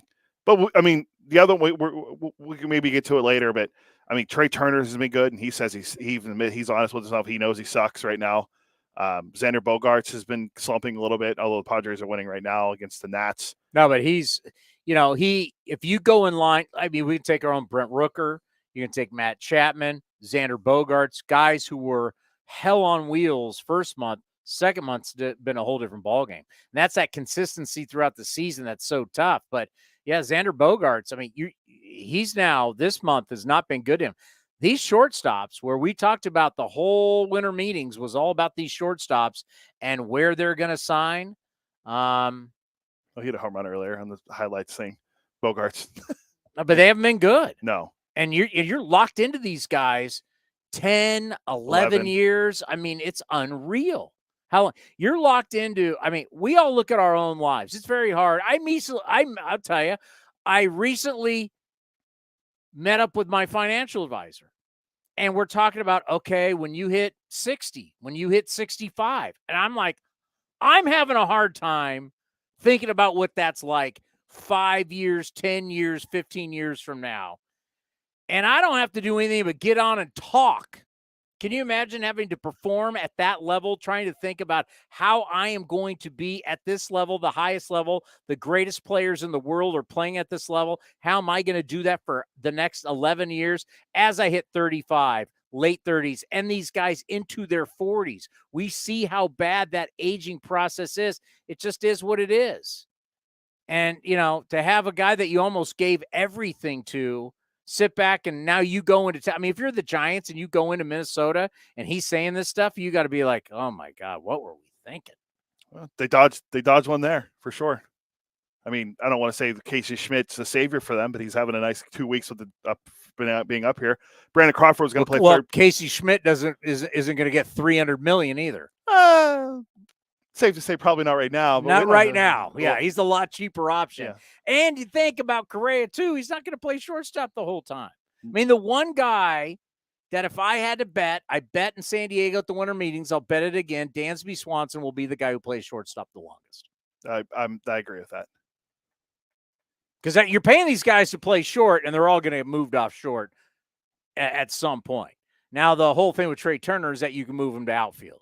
Yes. But once he goes to outfield, that his numbers dramatically change what I expect from an outfielder. As he ages, he's not going to be a center fielder. He's going to be a corner outfielder. So what will I expect now of power from him? Yeah, and his power numbers are down. His strikeout rate is way up this year, too. Way up. But why ask me? Coming up, we're going to ask a World Series champion. We're going to ask a man that knows a lot about the game. Ed Sprague's going to join us next as we get you ready for A's and the Mariners right here on A's Cast Live. This is Chris Townsend. There are two things that are a must for me: comfort and style. Whether I'm playing golf, going to dinner, I've got to have the right feel. That's why I've partnered with Linksole, and you're going to love Linksole. They have just released their new spring line, new fabrics for their polos, lightweight and perfect for technical performance. Linksole also has new styles for their layers and hoodies with cool prints and seasonal colors. You know what they say in the big leagues: look good, play good. Go to linksole.com. That's linksole.com. Unbeatable mileage from Chevron with Techron unlocks all kinds of unbeatable trips. Like to family dinner the next town over, or to a family wedding the next town over, or even to a family reunion over the river and through the woods at Grandma's house. Any drive is worth it to see Grandma, especially when you can stop along the way for unbeatable cleaning power from Chevron with Techron. Your engine will be thanking you for making the trip. Download the Chevron app now and find unbeatable mileage near you. This is Chris Townsend, and if you're looking for a great place to eat and watch games, go see my friends at the Chicken Pie Shop of Walnut Creek. The Chicken Pie Shop is one of the hottest restaurants in Walnut Creek. You're not going to find a better menu, and come try their world-famous chicken pie that has been served in Southern California for 86 years. Spacious indoor and outdoor dining, perfect for your next private party or corporate event. Don't forget free parking. For more information, go to chickenpieshopwc.com. That's chickenpieshopwc.com. Hey, Billy, this deck is great for getting everyone together. Thanks. We're really enjoying the outdoor space, especially on a day like today. What's the material? Humboldt Redwood from Ashby Lumber. They gave us a great deal, provided us with a quick quote, and we couldn't be happier. We even found a great contractor through their online contractor directory. Don't miss a day outdoors. Visit Ashby Lumber in Berkeley or Concord to see our stock of naturally strong, naturally beautiful Humboldt Redwood. Find out more at ashbylumber.com for all your building needs. Ashby Lumber. Baseball season is officially here, and there's no better time to build your collection of Topps trading cards. Topps packs feature everything from top stars, rookies, game-used memorabilia, and autographs from players around the league, as well as special inserts and surprises. Visit your local hobby shop, retailers, and Topps.com to collect the first product of the season, Topps Series 1 Baseball. Follow @Topps on social media to join the conversation and start sharing your collection today. If you're looking for a new mattress, Nest Bedding has you covered. Sleep on the same mattress Hall of Famer Ricky Henderson sleeps on. Nest Bedding is the #1 brand of online mattresses and the Bay Area's favorite mattress store. Take home the Easy Breather pillow. The New York Times calls it their #1 pick. You can navigate their easy-to-use website, nestbedding.com. That's nestbedding.com. Green and Gold fans, use the coupon code Oakland and you get 10% off your entire order. Nest Bedding, love where you sleep. A's Cast Live continues from the town. Here's Chris Townsend. Well, now joining us here on A's Cast Live, the Director of Player Development, Stanford's own Ed Sprague joins us here. Ed, it's great to have you on the program again. How are you? I'm good. Thanks, Chris. All right, so we were talking about it before you got on. We were talking about, okay, Ed Sprague's got World Series rings. Obviously, your great career, especially up in Toronto, but you also have a gold medal. And not a lot of people have a gold medal. Like, how proud are you of that? Where do you showcase it? Because not many people can go, yeah, I got a gold medal from the Olympics. Yeah, I mean, well, mine's right next to my wife's. She's got one too. I'd say we're probably more proud of hers than mine. You know, very fortunate to be at the right time. You know, college junior, that's who got a chance to play in the Olympics that time. When I was playing, didn't have professionals, so very fortunate to play on 3 USA teams, and it just happened to be my year. You know, if I was a different class, I probably would have missed it. So just very fortunate that was the case, and got to play with a lot of great players. Well, think about your career in Toronto. You're playing for a country. In the Olympics, you're playing for your country. Just what is that like, the difference of, whether you're playing, I don't know, San Diego, Boston, the other place you played in your career versus when you're playing for your country? Just say it's a different ball game. Oh, for sure. Yeah. When you put USA across your chest, it means a lot different, especially internationally. And like I said, I got to play in a lot of those competitions and they were intense, and you come together with all the best players from around the United States. It was awesome. And then a very similar feeling in Toronto. I mean, right. Canada, the entire country was behind us, and we'd never won before. So, that was a unique experience as well, to have at least everything west of Toronto at the time, probably was behind us. Everybody else was in Montreal at that time, but it was a fantastic experience, both of them really. But, winning a gold medal for your country, celebrating with your friends that you've been with for a couple of years was fantastic. I know everybody wants to hear about A's prospects. I get that. I just one more about your career, because you had a great career, and obviously from being from Stockton, going to Stanford, being a local guy, it was a terrific career. And, for a team to finally get over the hump, I mean, your guys' Blue Jay teams, you look at the Hall of Famers, all the All-Stars, the great players, those 2 years. But it was the Oakland A's that you finally had to get past. Just talk about how you guys had played against Oakland. They had their terrific players. They'd been to the World Series 3 straight years, won in '89. And you had to get over the hump of beating those guys for you guys then to become the best team in the American League. Yeah, the players that came before me in Toronto, Lloyd Mosby's, Jesse Barfield's, Dave Steeves, those guys like that. I mean, they really set the stage, going from 85, 87, then 89 and coming so close. I was at the 89 playoff game at the Coliseum, as a young minor leaguer, watching that experience and watching basically Ricky Henderson take over that entire series and beat Toronto. So, and then, you're going up against Stu and Eckersley, and, it was quite the team back then. And, they were certainly the powerhouse to beat to get to the World Series. All right, so where the Athletics are right now, obviously we're dealing with the day-to-day grind of the season, 10-39. It's pretty bleak. It is what it is. We can't sugarcoat it. But what we can do in a year like this is look to the future. And I think Ruiz has showed us right now on pace for 79 steals. When we were down at spring training, everybody's question was, is he going to be able to get on base? Well, forget getting on base. This kid not only gets on base, this kid not only steals bags, he's one of the best in the business at hitting with runners in scoring position. It's stories like this that give you hope. So when we come to you and we're talking about what you guys are dealing with in the minor leagues, what kind of positivity do you have as for us and young players that we're seeing in our system that are going to be the future A's to help us? Yeah, I think we have a lot of positive pieces. I think, obviously when we went through this rebuild phase and made some trades, everybody wants that immediate return. And, some of the pieces we got back were young. Some of them were inexperienced pitchers that just needed to get healthy and get on the mound. We've had some good draft picks. I mean, Tyler Soderstrom, our first rounder from 2020, is in AAA right now. He had a great year last year. He's knocking on the door. Zach Geloff is right there. Brett Harris has kind of come on as a really great little player, kind of an everyday type guy, and then, Lawrence Butler, you saw glimpses of him in spring training. He's got a chance to be really good. And, Clark down there is off to a pretty good start. He slowed down a little bit, but you saw some glimpses of him as well. So there's some pieces coming. I think we're getting some pitchers healthy. Kusik's thrown really well his last few outings. Grant Holman just finished up his outing. He's going to get back out after an injury. So I think there's a lot of positives going down there. Obviously, you see Medina. He's pitching tonight. He's had some highlights there so far. So hopefully get Miller back soon. And, I think there's a lot of pieces to build on. They're kind of spread out a little bit throughout the system. They're not all clumped in one area. But I think that there's a balance of ages and position players and pitchers. What we've seen with Medina is just a God-given ability to throw the baseball. I mean, it's a very effortless, athletic delivery. You can see what kind of athlete he is.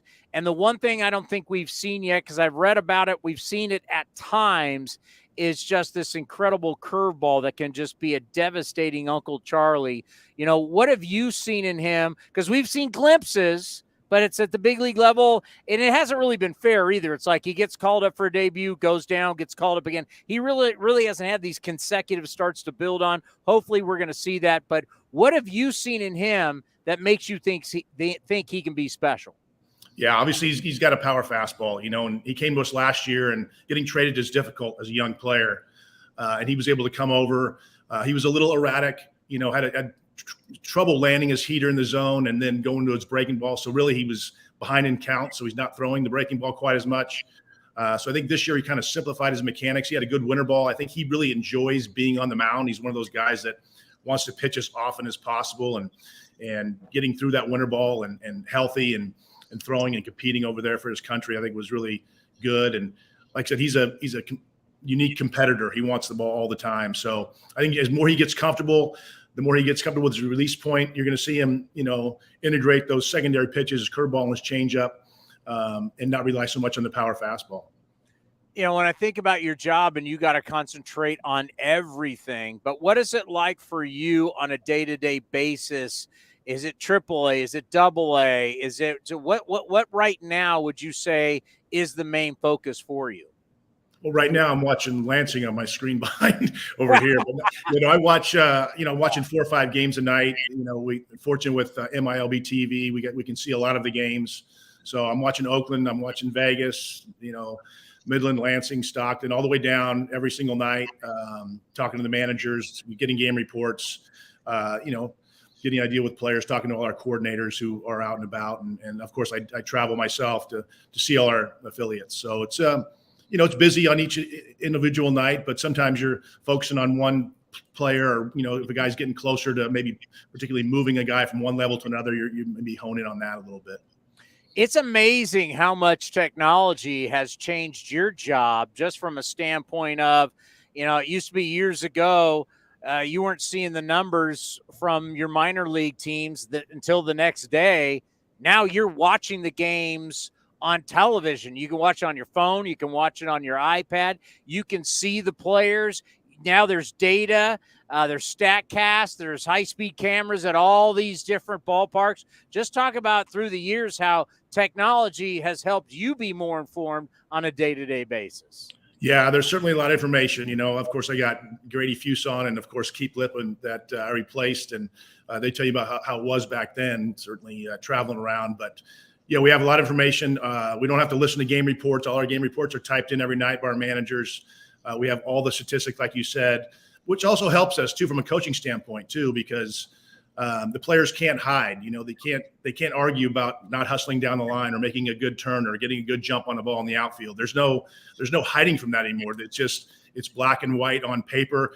You can use those numbers to help develop a guy's first step, his range, his routes in the outfield, all those different types of things. We can use those to our advantage to help players continue to get better. Yeah, Grady Fuson can tell you that he had to go uphill both ways in the snow to go to school. Don't buy it, because I know Grady Fuson's hanging out there down at San Diego Country Club playing golf every single day. Life is good for Grady. When you're looking at a player, what is the key for you when you say, this guy, you call David Forrest, and you say, this guy's ready? This, now whether he's going to be called up or not, what do you need to see? And it could be from AA too, just not AAA. Right. What do you need to see when you go, David, this guy's ready? Yeah, I mean, David sees the numbers. He can see the numbers on paper. I think a lot of it, the insight he's looking for, we're looking for the maturity. We're looking for the character behind the player, where he's at in his maturation process, how he's bouncing back from a strikeout or how he responds to a home run, how he's handling himself in the clubhouse with his teammates. I think those are all intangibles that you're looking for when you're putting together a winning club. I mean, David can read the numbers just as easy as I can, and we know who's playing well at a certain given time. We look at indicators that are going to help us understand where he's going to have success at the next level. If there's a lot of swing and miss, there's a lot of chase out of the zone. We understand those things are going to be problems. If they're throwing a lot of, from as a pitching standpoint, where they at with their strikes and their walks and their fastball command in the zone. Those are the things that we're paying a lot more attention to. So, you see this guy, he gave up no hits or whatever. How is that going to translate to the next level? And a lot of times you got to look at some of the things behind the scenes in terms of just the box score. When we were growing up, they talked about the Oriole way or the Dodger way. There's a way that this organization wants to play baseball. And it's like recently I've been hearing that again. And we had Grady on just not too long ago, and Grady talked about, hey, getting people to play the way we want Oakland A's to play. And they have done that for many years. Just how important is that? I don't know if it's corny to say the A's way to play baseball, but there is something that you want at every level to see the way the guys play, how they act as professionals, how they compete on the field. How important is that to establish that kind of mentality throughout the organization? Well, I think it's very important. We want players to be successful when they get to the major league level. We want to produce winning major league players, not just players who get to the big leagues. There's, in the grand scheme of things, getting to the big leagues is the easiest part. Staying there is much harder, right? Because they're the best in the game and they make quicker adjustments. And so you got to make sure you're prepared to do the little things that help win a ball game. And in the minor leagues, it's a lot about development. We still think winning is important, but we're not going to take a guy out because he's 0 for 4, didn't move a runner over, didn't get a bunt down. We're going to teach him how to do those things. But when they get to the big league level, if there's a runner on second base and our guy hooks the ball to third, my phone's ringing from Mark Kotze, and he's saying, "What this guy? You guys teach you guys get a guy over, or get a sack bunt down, or make a good turn, or those are the type of things that we hear from on our side, and that's what he's expecting from player development to do. Is when these guys get to the major league level, the ability level is the ability level, but the intangibles about how to play a game, and maybe not strike out with runner on third and less than 2 outs, and putting the ball in play." Being able to take the extra base, and add that extra 90 over the course of the game, those things add up. And I think that's organizationally, that's what we want to do. And I think everybody's on board with that. For so many years, managers, the old school managers, they had no idea what was going on in the minor leagues. They may have seen guys at spring training. Mark Kotze is really, I know he's talked to minor leaguers, whether it be on Zoom calls or Google Meets, whatever you guys use. He's talked to guys. Just how involved is he in the process of watching what's going on in the minor leagues? He's very engaged. Absolutely. He's very engaged. And that was from the get-go in the offseason when he went to Dominican, in spring training when he came over and talked to all our players. When I'm in Oakland, we have talks all the time. I know he's picked up the phone when he's seen something odd on a report, whether it's a guy's strength and conditioning effort, in the weight room or whatever that looks like. So he'll pick up a phone and call one of the players directly and talk to them just to reiterate what we're trying to do down there. And that's been a big help for us. It's been awesome to have all of us on the same page. And he's not afraid to grill us a little bit too, whether one of the coordinators come in and say, what's going on with this guy? What's going on with this guy? Let's get him right. So no, it's been good collaboration back and forth. And I talk to Kotz probably once a week, once every 10 days, whether I'm in Oakland or not. Here's something that's baffling. And it's just so, we've talked to David Forst about this on the David Forst Show about how do you really look at Las Vegas's numbers, knowing the environment highly offensive and just horrific for pitchers. And I think of a guy like Kyle Muller, who now is being sent down, and now the job is to get him right so he can come back up here and start again and win games. I don't know if there is a key. What is it? What do you do when you gotta? It's just not physical. This game is so much mental. How do you get a guy right when you're sending him down to a place that it's not a good place to pitch? Yeah, I mean, obviously the numbers, jump up a little bit, on the offensive side and the pitching side. I mean, ERAs and stuff like that. So you got to look, like I said, some of those intangibles: first pitch strikes, the ability to land that second pitch. What are you throwing behind the count? What kind of, quality of contact are you getting? I mean, sometimes you get, less than ideal contact and it's a double or it's in the gap or it's a home run in Vegas. That's just the nature of the beast. Now, offensively, that helps you quite a bit, right? So you really get confidence from that, and you can use that to your advantage. On the pitching side, it can be the opposite and deflate you a little bit. So you got to really work with that. I think it can make you mentally tougher, if you can get through it and work through a lot of traffic. I mean, you're going to have traffic in the Pacific Coast League. You just are. And so I think understanding how to, work in traffic and having a lot of runners on base consistently, having the ability to throw that two-seamer down the way or that changeup to get a ground ball double play to get out of it. I think those are the kind of little positives you have to look at, as opposed to just looking at, I gave up 5 runs and 2 homers that were jam shots. In 1996, in your prime at 28, you hit 36 home runs. How many home runs would you hit in Vegas that year?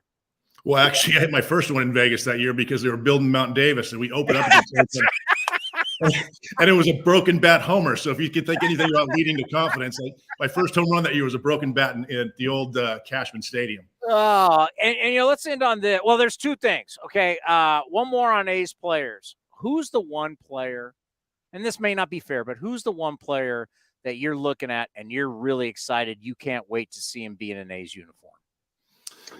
I mean, there's a lot of them. I think you look at, I think the bat of Soderstrom is obviously intriguing. The athleticism of Geloff, the consistency of Harris. I'd say Harris because he's probably been the most underrated over the course of his time here, although I think he's starting to gain a lot of speed. But Lawrence Butler, I mean, just so exciting to watch play with his confidence. When he's playing well, he's about as fun of a character in the big leagues that you're going to get.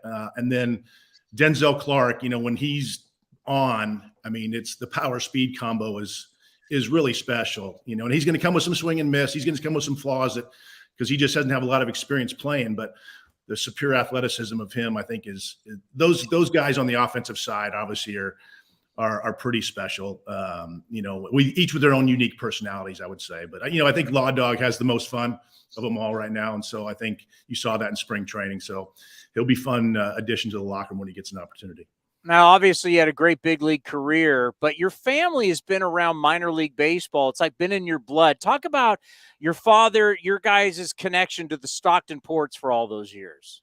Yeah, so I grew up, obviously born in Castro Valley, grew up in Pleasanton, moved up to Stockton halfway through my 8th grade year because my dad bought the Ports in the winter of 1979.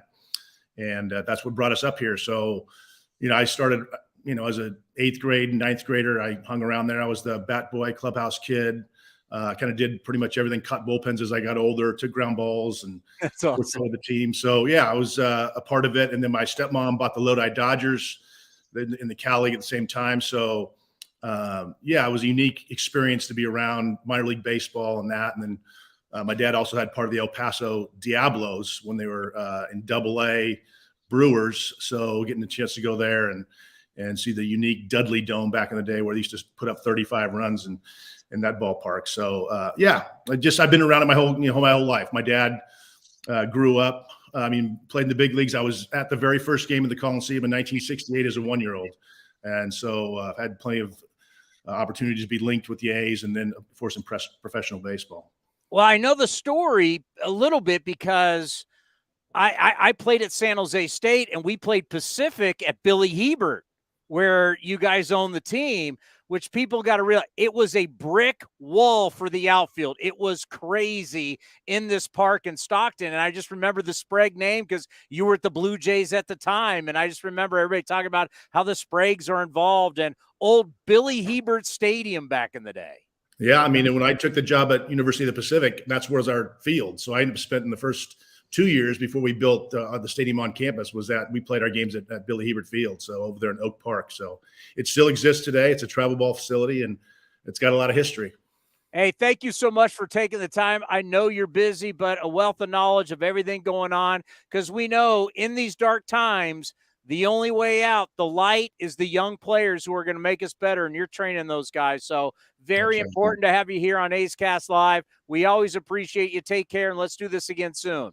All right, Chris. Thank you very much. That was awesome right there. Ed Sprague. You ever hit 36 home runs in the big leagues? Driving 101? Got 2 World Series rings and a gold medal? Director of player development? Grew up around minor league baseball? You want to talk about a baseball life? Ed Sprague's at Ed Sprague Jr. Ed Sprague Sr.'s father was the one who owned the team, but Ed Sprague Jr., yes, and his wife was an Olympian too. She was a swimmer, I think. From Stanford? Yeah, she's a Stanford. They usually have a good. They usually have a good water polo swimming. Your wife doesn't have a gold medal? No. My name's on the wall at my college. I mean, does that count? Synchronized swimmer. She's an Olympic. He and his wife both have a gold medal. Yeah, we don't have that. I mean, my wife has their master's degree. I don't have that. I mean, that's. I think some people are shocked I have a degree. I guess you and your wife, myself and my wife all share the same in common. We all have a bachelor's degree. There we go. We got that going. We all got, yeah. There, well, there's that. I can't say I have children. I'm not there yet. And look what it's led to. Yep. Oh. You know what? I think this is going to be the last time I ever put MLB on my iPad, because for some reason it's like crack to you. You can't stop looking at it. Well, you do realize people are watching you, and now people are listening, have no idea, but the people watching, you're just constantly like, oh my God, what's going on? Oh my God, what's going on? Dodgers. You're like a little kid. You can't stop. It's oh my God, I got to see it. I know people. I know people don't care. So what's going on with the Orioles? So I'm gonna have to do Yankees. this to get back your attention back to the show. You just ruined it. Got to be able to focus. Focus. We were just talking about bachelor's degrees anyway. No, you did the whole time. I'm like, you can't see him, Ed Sprague. I'm talking to Ed. He's like looking over at the Eddie Sprague, though. You hear that? Butler was electric. Clark obviously played in the WBC. He calls him Soderstrom. As I told you back in the day, his father, a lot of people called him Steve Soderstrom. He called him Soderstrom. Yes. Soderstrom, back in the day, a lot of people called Steve Soderstrom, who I played against at Fresno State, #1 pick by the San Francisco Giants. Ed Sprague's old school, Soderstrom. Remember I told you that? Yeah. But the new group, they'll Soderstrom. So we just go with Sody. Doesn't David Force call him Soderstrom too? Yeah, it's like but it's Soderstrom too. So Tyler will tell you it's Soderstrom, but us old guys remember his father is Soderstrom. It's like, see, now we're getting this whole thing like Mark Hanna last year on Sunday Night Baseball, Kanya, and it's like, no, it's just this. Can we have one way to say a name? That's all I ask. Well, hey, here's the bottom line. These young guys got to work, because with all of the drama going on with the ballpark stuff, okay, I get it, and there's more drama today. We see it. Trust me, we know about it. We see it. It is what it is. We've told you, we're not riding the roller coaster of the ballpark stuff. Just not. Control what you can control. That's all you can do. I'm leaving that up. What? 2 minutes? Yeah. I'm leaving all that up to the Twitter YouTubers. They can go, I mean, what ends up happening. We have not, A's Cast Live, we've got no control over that. So we're not going to ride that. We're not going to take you through it. It's just not going to do it. It's not our job to do that. We're going to talk about the team. We're going to talk about baseball. I know a lot of you want us to comment on it. And yeah, could I tell you all the crazy things I'm hearing? Sure. Is it going to help anything? No. So we're just going to talk baseball. But no matter what happens, you still got to play baseball games. Next year, the year after that, no new ballpark, whether it's in Oakland, whether it's in Vegas, whether it's on the moon, whether it's in Alaska. You still got to play games the rest of this year. It's not even Memorial Day. You realize how many games are left? This is game 50? This is game 50. There's 162. What's 50 minus 162? It'd be 112. There's a lot of games. That's a lot of post-game shows. Yeah, and then you got next year. And then you got the year after that. I mean, there's no no ballpark. You can't just this is not Barnum and Bailey's where you pop up a tent and there's elephants and tigers and giraffes and everybody at the circus. Who else is at the circus? Monkeys, clowns. I've only been in the circus once. That doesn't surprise me. My parents weren't big circus people. So, yeah, you just can't pop a tent and have a circus. You got a ballpark takes time. So that's the whole point. We still got a baseball team to talk about before any ballpark is built anywhere. And these guys got to work. And Lawrence Butler was awesome to watch in spring training. Geloff, let's go.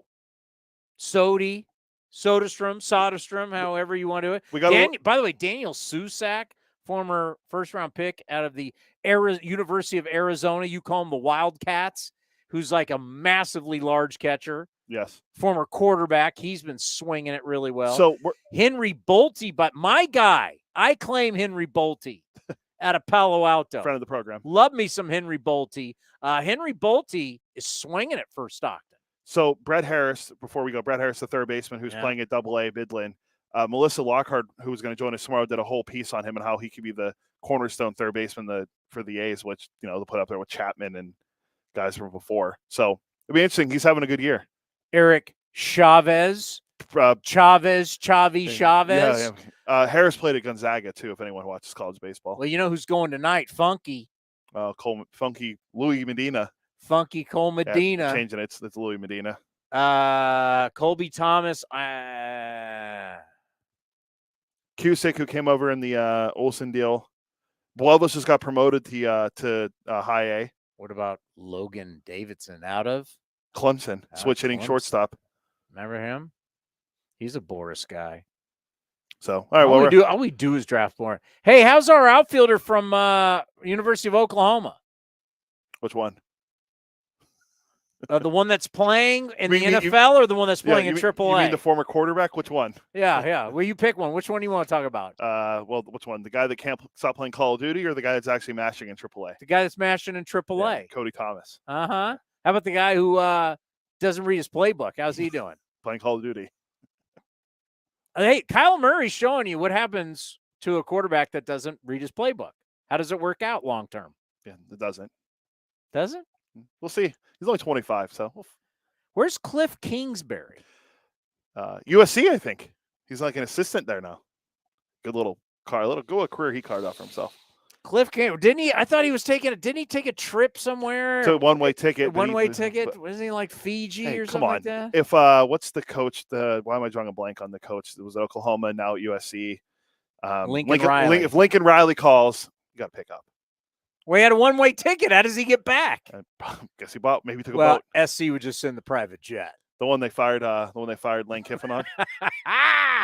We want to thank the great Ed Sprague. We want to thank Scott Miller, one of the top columnists in baseball. And we want to thank you for listening on athletics.com/AceCast or watching on A's Cast Live. Coming up next, it's A's Total Access, brought to you by Chevron. And we'll come to you live tomorrow from where? NBC. San Francisco. And who knows who will dig up in those studios. Dig them up. We got Melissa Lockhart and Mike Petriello so far. Ooh. Petriello. Yeah. Huh. What's he going to be spinning? Juan Soto. Juan Soto's still the greatest player of all time. We'll find out. All right. A's Total Access coming up next. This is Chris Townsend. There are two things that are a must for me: comfort and style. Whether I'm playing golf, going to dinner, I've got to have the right feel. That's why I've